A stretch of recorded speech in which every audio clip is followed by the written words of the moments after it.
Hola, hola, queridos amigos y hermanos, bienvenidos a un nuevo podcast aquí en donde, en Don Presby, sí, Don Presby, queridos hermanos. Este día traigo otro extracto del libro de Martin Lloyd Jones que se llama, les digo inmediatamente, Del temor a la fe. Y lleva por título, queridos hermanos, ¿está Dios de vacaciones? Y creo que es una muy buena pregunta. Hay muchos que se hacen una pregunta muy parecida a esta. Cuando observan los acontecimientos peligrosos, ¿cierto?, que tenemos a nuestro alrededor. Pandemia, crisis económica, mucha delincuencia, ¿cierto? Violaciones por doquier, maltrato. Y hoy, como lo podemos ver en redes sociales, en plataformas y también en la televisión, rumores y rumores de una guerra, hasta de una tercera guerra mundial. Esto es así, es lo que anda rondando, queridos hermanos, y muchos llegan a hacerse esta pregunta: ¿está Dios de vacaciones? ¿Dónde está Dios? ¿Dónde está Dios? Bueno, en este extracto, pequeño extracto de este libro de Martin Lloyd Jones, queridos hermanos, se da una respuesta. Creo que una respuesta también que nos puede animar a cada uno de nosotros, así que les pido que pongan atención y se queden hasta el final de este podcast de Martin Lloyd Jones con el nombre ¿Dios está de vacaciones? ¿Está Dios de vacaciones? Pero antes de comenzar, queridos hermanos, quiero invitarte, como es de costumbre, a que te suscribas a mi canal. Hay un gran porcentaje, déjame decirte, como el 60% de las personas que visitan mi canal no están suscritos. Así que quiero invitarles, hermanos, a que se suscriban a mi canal, que pueda dejar un buen like. Es una buena, muy buena forma de poder apoyar el canal para poder también así seguir subiendo y subiendo buen material para cada uno de ustedes que les pueda bendecir y que también pueda bendecir a otros, queridos hermanos. También recordarles que pueden buscar, si ustedes necesitan buena literatura reformada, aquí en Chile, a mi hermano de Neuma Literatura, el cual lo pueden encontrar en Facebook como también en Instagram. Así que eso, queridos hermanos, vamos a comenzar con mejor dicho, interesante texto, breve texto de Martin Lloyd Jones, que lleva por título, voy a repetirlo nuevamente: ¿está Dios de vacaciones? ¿Dios está de vacaciones? ¿Hay alguien que se ha hecho esta pregunta? ¿Dónde está Dios? Bueno, vamos a comenzar. ¿Está Dios de vacaciones? Por Martin Lloyd Jones. Habacuc capítulo 1, del versículo 12 al 17, especialmente los versos 12 y 13. En estos versículos el pueblo se preguntaba por qué Dios permitía que el ejército caldeo actuara a su antojo y con resultados tan devastadores. ¿Era impotente ante el poder del enemigo? Hoy día muchos se preguntan por qué Dios ha permitido que existan la alta crítica y otras influencias que debilitan y producen disturbios en la mente de muchos. ¿Por qué tolera estas situaciones? ¿Por qué no interviene? ¿Es porque no puede? ¿Por qué permite las guerras? ¿Por qué Dios permite las guerras? Dios es eterno. Después de mencionar la dificultad, el profeta dice: ¿no eres tú desde el principio? Él está estableciendo un principio. Por un momento olvida el problema inmediato y se pregunta a sí mismo acerca de verdades relacionadas con Dios y de las cuales él estaba seguro.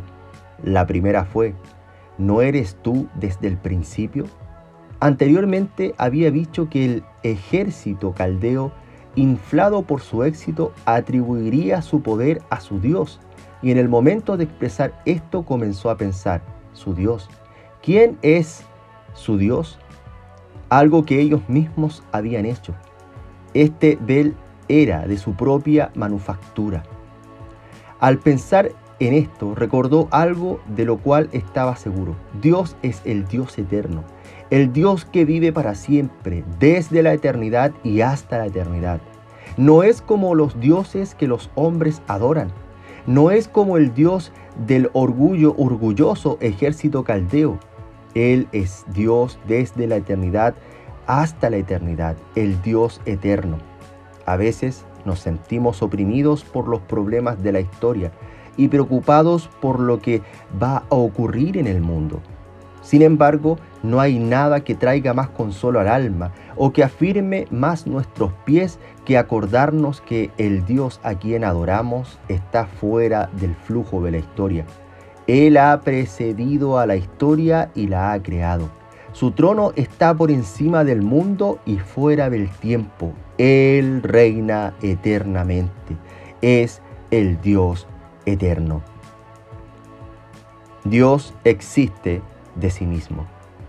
Luego agrega algo más. ¿No eres tú desde el principio, oh Jehová? Utiliza el gran nombre Jehová. Este nombre nos dice que Dios es autoexistente, el eterno yo soy. Dios le dijo a Moisés, así dirás a los hijos de Israel, yo soy, me envió a vosotros. Éxodo capítulo 3, versículo 14. El nombre yo soy, el que soy, significa yo soy el ser absoluto, el que existe de sí mismo. Aquí tenemos un segundo principio vital. Dios no depende en lo absoluto de los acontecimientos mundiales, sino que es autoexistente dentro de sí mismo. No solo es independiente del mundo, sino que no hubiera tenido necesidad de crearlo si no fuera por su soberana voluntad. La grandiosa verdad relacionada con la Trinidad es que una vida eternamente autoexistente reside en la divinidad, Padre, Hijo y Espíritu Santo. Aquí nuevamente tenemos algo que nos inspira seguridad. Podemos estar seguros que Dios no depende de este mundo, sino que es autoexistente. Él es Señor, Él es Jehová, el gran yo soy. Así el problema comienza a disiparse. Él es santo. A continuación, el profeta recuerda que otro atributo absoluto de Dios es la santidad. ¿No eres tú desde el principio, oh Jehová, Dios mío, santo mío? Está seguro de su eternidad, autoexistencia y su independencia de todo otro factor o persona externa. También de que Él es el santo, el absolutamente justo y santo, un fuego consumidor. Dios es luz y no hay ninguna tinieblas en Él. Al considerar escrituras como estas, de inmediato nos vemos impulsados a decir, el juez de toda la tierra va a fallar una injusticia. Génesis capítulo 18, versículo 25. Tal posibilidad es inconcebible. Dios es todopoderoso.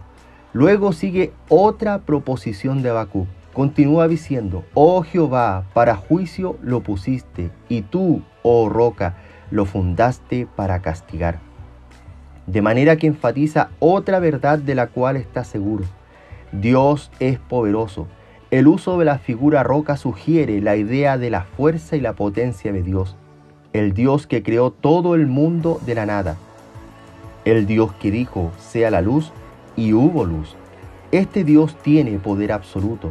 Su fuerza es ilimitada. Él es la roca. Dios es fiel. Hay aún una proposición más que el profeta hace al respecto a Dios y que en muchos sentidos es la más importante de todas, dentro del contexto del problema que enfrenta. ¿No eres tú desde el principio, oh Jehová, Dios mío, santo mío? No moriremos.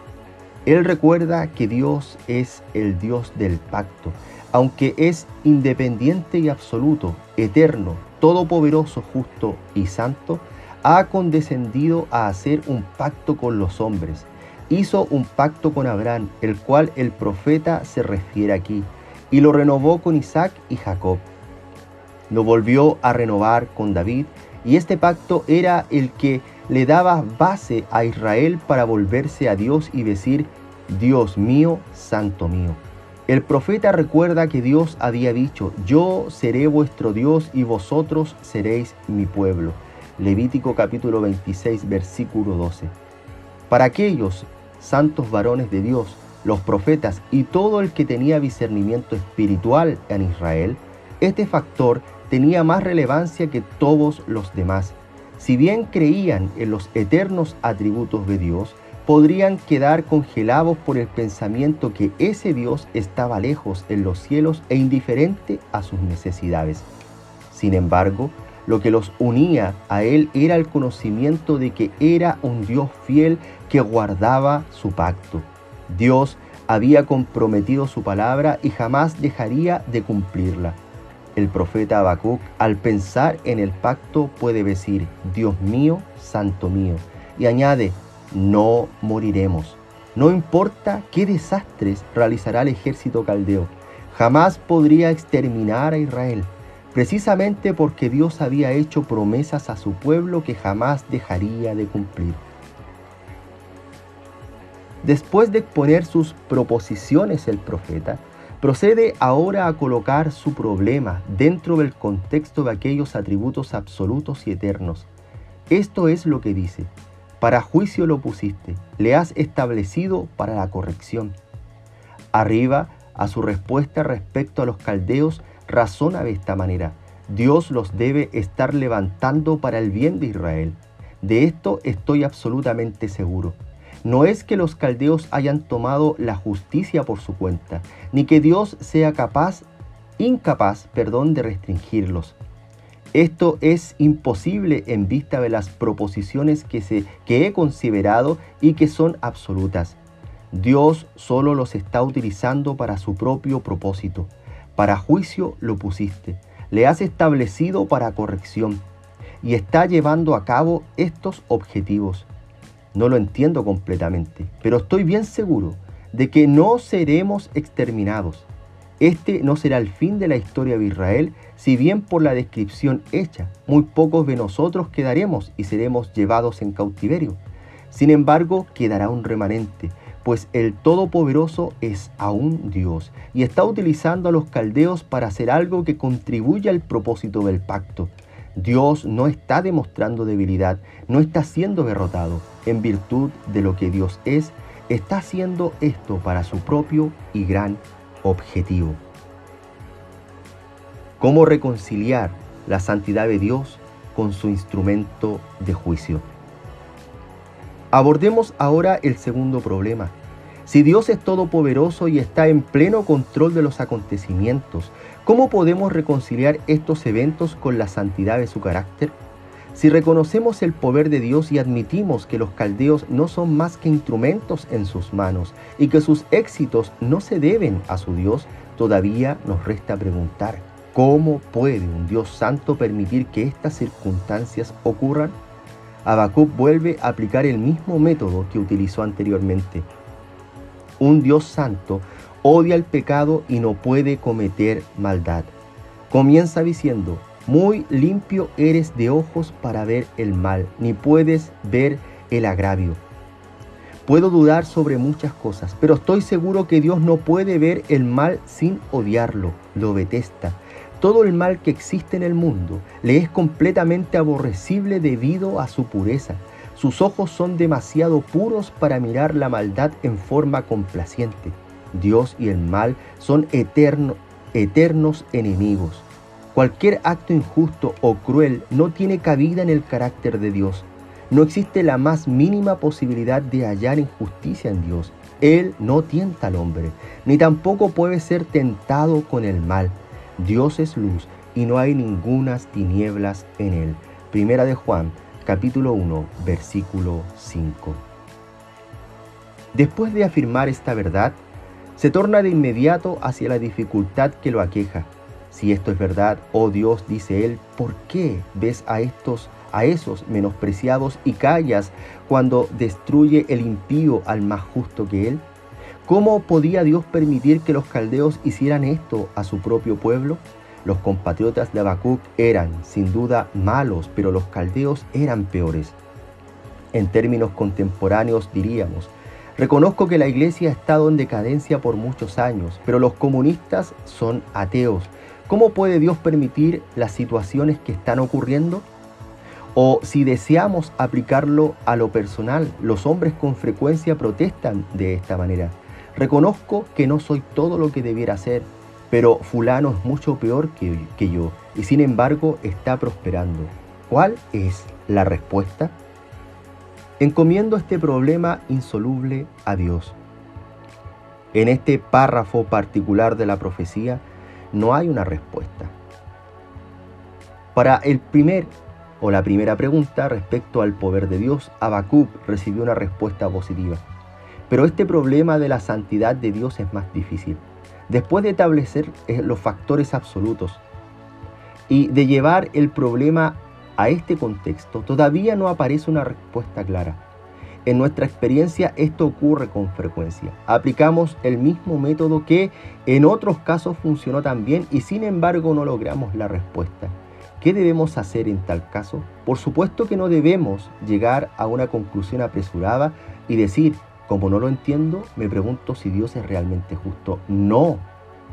Si aún después de aplicar el método divino de acercamiento al problema no lo entendemos, resta todavía la alternativa de hablarle a Dios acerca del mismo. Nos equivocamos cuando nos hablamos a nosotros mismos y luego a otras personas y preguntamos, ¿por qué esto? ¿No es extraño? Debemos hacer lo que hizo el profeta, llevarle el problema a Dios y dejarlo con Él. El ejemplo del Hijo de Dios. Un creyente puede quedar en esta situación por semanas, meses o aún años. Con frecuencia ha ocurrido. No obstante, el problema debe ser dejado con el Señor. Este no solo fue el método profético, sino que también el Hijo de Dios lo adoptó cuando estuvo en el mundo. Su problema era el ser hecho pecado para lograr la salvación del hombre. Él sabía que su Padre podría haberlo librado de las manos, no solo de los judíos, sino también de los romanos. Podría haber enviado 12 legiones de ángeles para librarlo.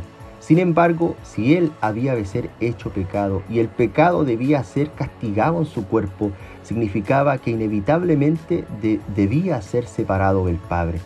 Este era el problema y el Hijo de Dios debió enfrentarlo en él mismo. La mayor perplejidad de su vida humana sobre la tierra. Si había alguna cosa de la cual él se retraía, era el ser separado del Padre. ¿Qué fue lo que hizo? Exactamente lo mismo que Habacuc. Oró y dijo, Padre mío, es posible, si es posible, pase de mí esta copa, pero no sea como yo quiero, sino como tú.